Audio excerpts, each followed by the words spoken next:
Csíkszereda szerintem az a hely, ahol a jövő van.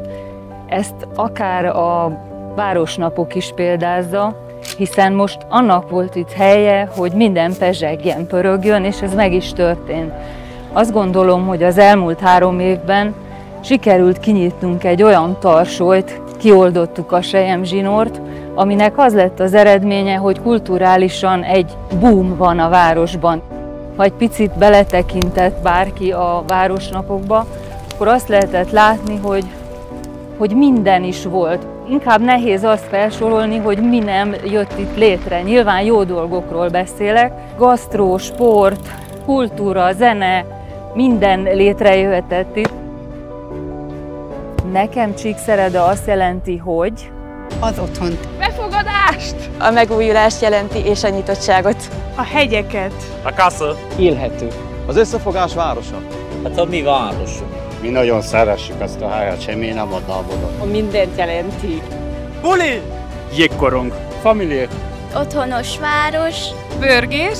A szépséget. A nyugalmat. Az otthon. Itt nőttem föl. Csíkszereda igyekszik. Az a hely, ahol kikapcsolódunk. Az otthont jelenti. Számomra a barátokat. Pityóka Fesztivál. Csótázsa. A csúszdázást. Egyetem. Kulturális élet.